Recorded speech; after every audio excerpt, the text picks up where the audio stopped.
Assalamualaikum warahmatullahi wabarakatuh. Selamat datang kembali di channel Senandung Jelata, tempat kita mengupas kisah-kisah penuh hikmah dari lembaran sejarah Islam. Teman-teman sekalian, kita sering mendengar tentang para nabi dan rasul yang membawa cahaya petunjuk bagi umat manusia.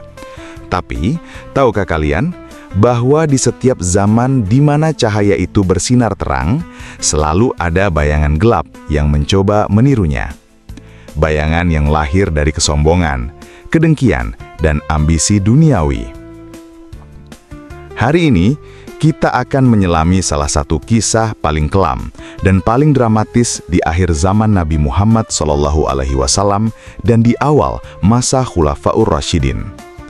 Kita akan bercerita tentang seorang pria yang namanya terukir dalam sejarah sebagai lambang kebohongan terbesar. Dia adalah Musailamah Al-Kadzab, Musailamah, sang pendusta. Siapakah dia sebenarnya? Bagaimana bisa seorang manusia dengan lancang mengaku sebagai nabi dan bahkan menantang Rasulullah SAW? Dan bagaimana akhir dari perjalanannya yang penuh tipu daya ini? Siapkan diri kalian, karena cerita ini akan membawa kita ke jantung Jazirah Arab di tengah-tengah suku yang kuat dan pertempuran yang menentukan nasib Islam. Sebelum kita mulai, pastikan teman-teman sudah klik tombol subscribe dan nyalakan loncengnya, agar tidak ketinggalan episode-episode menarik lainnya. Dan jika kalian suka dengan cerita ini nanti, jangan lupa tekan tombol like ya. Yuk, kita mulai. Kisah kita mulai pada tahun ke-9 Hijriah. Tahun ini dikenal dalam sejarah sebagai Am al-Wufud atau Tahun Para Delegasi. Setelah penaklukan Mekah, Islam menyebar dengan sangat cepat. Kabilah-kabilah dari seluruh penjuru Jazirah Arab berbondong-bondong datang ke Madinah untuk menyatakan keislaman mereka di hadapan Rasulullah SAW. Di antara delegasi yang datang, ada satu rombongan dari wilayah Yamamah, sebuah daerah yang sangat subur dan strategis di tengah Arab. Mereka berasal dari kabilah yang kuat dan terpandang, yaitu Bani Hanifah. Dan di dalam rombongan itu, ada seorang pria bernama Musailamah bin Habib. Musailamah bukanlah orang sembarangan. Dia adalah seorang tokoh yang disegani di kaumnya, pandai berbicara, dan punya karisma. Ketika rombongan Bani Hanifah tiba di Madinah, mereka semua menghadap Rasulullah dan menyatakan syahadat, kecuali satu orang. Coba tebak, siapa? Ya, Musailamah. Dia memilih untuk tetap di belakang, menjaga perbekalan dan onta-onta rombongannya. Ada sedikit rasa angkuh dalam dirinya. Dia merasa dirinya terlalu penting untuk langsung menghadap seperti yang lain. Setelah kaumnya selesai, mereka bercerita kepada Musailamah tentang kemuliaan dan keagungan Rasulullah SAW. Mendengar itu barulah Musailamah tertarik. Namun ketika Rasulullah SAW datang menemuinya sambil membawa pelepah kurma, benih kesombongan di dalam hati Musailamah mulai terlihat. Dia berkata kepada Rasulullah SAW dengan nada congkak, "Jika engkau mau memberikan aku bagian dari kepemimpinan atau kenabian ini setelahmu, aku akan mengikutimu." Coba bayangkan teman-teman, di hadapan utusan Allah yang terakhir, dia berani menawar-nawar posisi kenabian, seolah-olah itu adalah jabatan politik. Rasulullah SAW dengan ketenangan dan kebijaksanaannya, mengangkat pelepah kurma di tangannya dan berkata, "Seandainya engkau meminta kepadaku, bahkan hanya pelepah kurma ini, aku tidak akan memberikannya kepadamu. Engkau tidak akan bisa melampaui ketetapan Allah atas dirimu. Jika engkau berpaling, sungguh Allah akan menghancurkanmu." Dalam riwayat lain, disebutkan bahwa Rasulullah SAW juga teringat akan sebuah mimpi. Beliau bermimpi melihat dua gelang emas di tangannya. Beliau tidak menyukainya, lalu meniup kedua gelang itu hingga terbang. Mimpi itu ditakwilkan sebagai dua pendusta besar yang akan muncul setelah beliau. Salah satunya adalah Musailamah dari Yamamah, dan yang satu lagi adalah Al-Aswad Al-Ansi dari Yaman. Lihat teman-teman, Allah sudah memberikan pertanda, tapi kesombongan seringkali membuat mata dan telinga menjadi buta dan tuli. Rombongan Bani Hanifah pun pulang ke Yamamah. Namun di dalam hati Musailamah bukan hidayah yang bersemai, melainkan benih kedengkian dan ambisi yang semakin membesar. Bagian 2. Wahyu-wahyu palsu dan surat tantangan. Sekembalinya ke Yamamah, Musailamah memulai aksinya.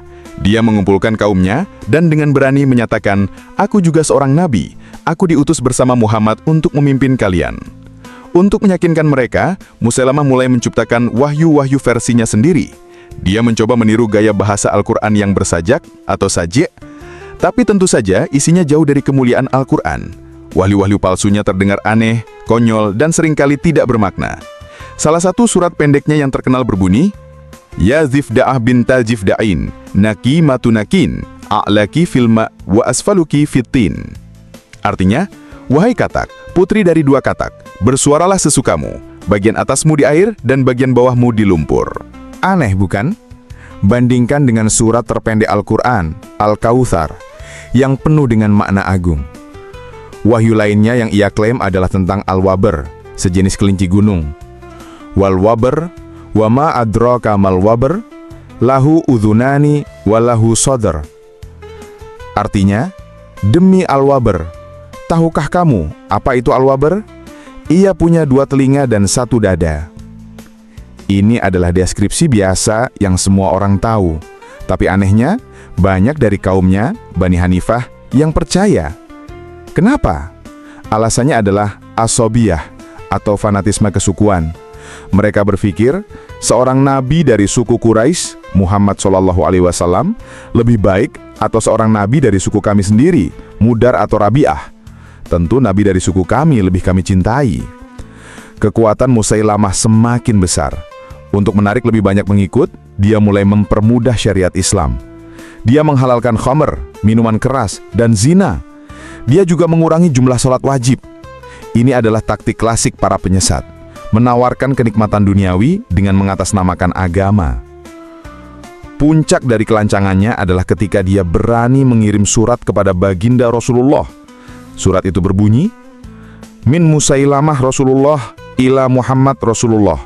Salamun alaik, amma ba'du, fa inni qad bisyriktu fil amri ma'aka, wa inna lana nisfal ardi, wali Quraisyin nisful ardi, walakinna Quraisyan qaumun ya'tadun. Dari Musailamah utusan Allah kepada Muhammad utusan Allah. Salam untukmu. Amma ba'du, sesungguhnya aku telah diikut sertakan dalam urusan kenabian ini bersamamu. Kita memiliki separuh bumi, dan kaum Quraisy memiliki separuh bumi. Akan tetapi, kaum Quraisy adalah kaum yang melampaui batas.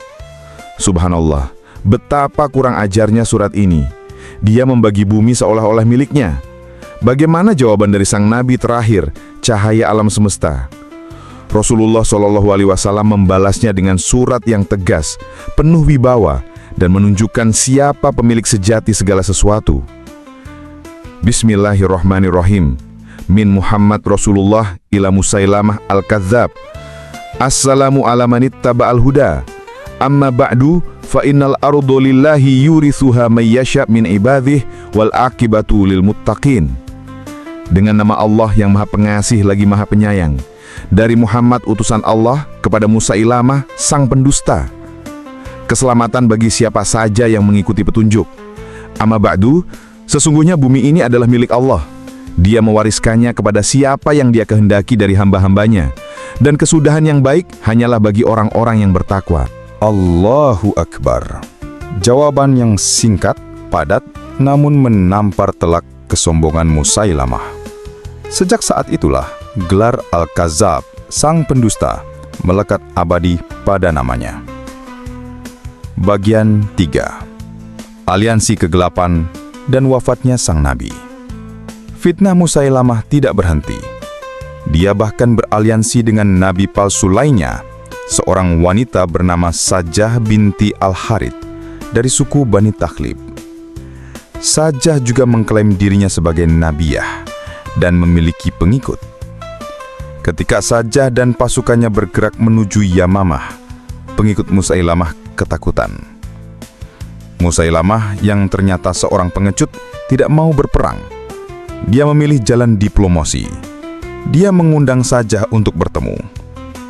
Dalam pertemuan itu, mereka saling membacakan wahyu masing-masing.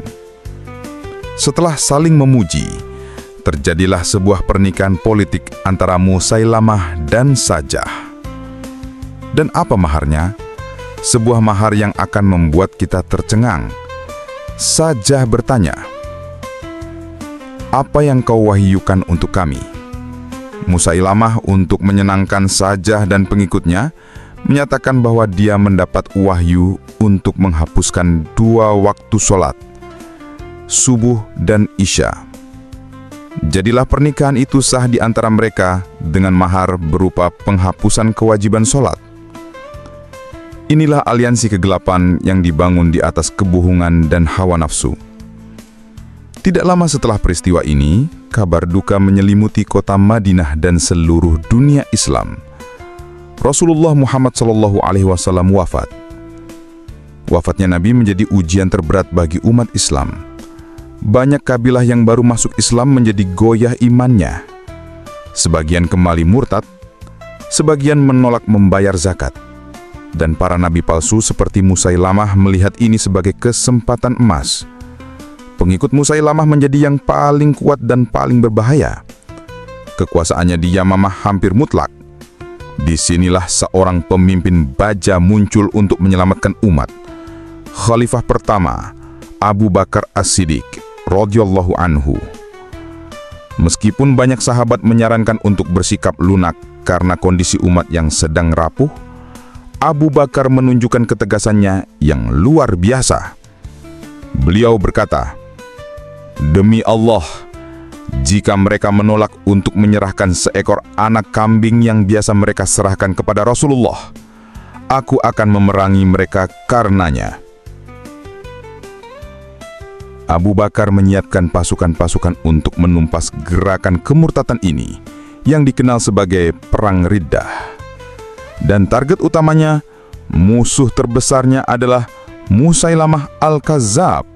Bagian 4. Pertempuran Yamamah dan Taman Kematian. Abu Bakar menugaskan Ikrimah bin Abu Jahal dan Syurahbil bin Hasanah untuk memimpin pasukan pertama ke Yamamah. Namun kekuatan 40.000 pasukan Bani Hanifah yang fanatik terbukti terlalu kuat. Pasukan pertama kaum muslimin terpukul mundur. Melihat ini, Khalifah Abu Bakar mengambil keputusan krusial. Dia memanggil pedang Allah yang terhunus, sang pahlawan legendaris, Khalid bin Al-Walid radhiyallahu anhu. Khalid baru saja selesai menumpas nabi palsu lainnya, Tulaiha Al-Asadi. Kini, misinya adalah Yamamah. Pasukan Khalid bin Al-Walid diperkuat dengan para sahabat senior, termasuk para penghafal Al-Quran, Hufaz. Pertempuran pun pecah di sebuah dataran di Yamamah. Dan ini bukanlah pertempuran biasa, teman-teman. Ini adalah salah satu pertempuran paling berdarah dan paling sengit dalam sejarah awal Islam. Pasukan Bani Hanifah yang berperang demi fanatisme kesukuan bertempur dengan sangat ganas. Di awal pertempuran, barisan kaum muslimin sempat goyah dan terdesak. Beberapa sahabat besar gugur sebagai syuhada. Suasananya begitu genting. Melihat pasukannya terancam pecah, Khalid bin Al-Walid dengan kejeniusan militernya berteriak, mengorganisir ulang pasukannya. Para sahabat Ansor dan Muhajirin saling menyemangati. Mereka sadar, ini bukan hanya perang biasa. Ini adalah perang untuk mempertahankan kemurnian tauhid. Titik balik pertempuran terjadi ketika pasukan Musailamah terdesak mundur ke sebuah benteng taman yang berdinding tinggi. Mereka menutup gerbangnya dan berlindung di dalam. Taman itu kemudian dikenal dalam sejarah sebagai Hadiqatul Maut, Taman Kematian. Kaum muslimin mengepung taman itu, tapi dindingnya terlalu tinggi untuk dipanjat. Di saat kritis inilah, seorang sahabat pemberani bernama Al-Bara bin Malik, saudara dari Anas bin Malik, maju dan berteriak, "Wahai kaum muslimin, angkatlah aku dan lemparkanlah aku ke dalam benteng, ke arah mereka." Ini adalah misi bunuh diri. Tapi Al-Bara tidak peduli. Kaum muslimin ragu, namun atas desakannya, mereka mengangkatnya dan melemparkannya melewati dinding.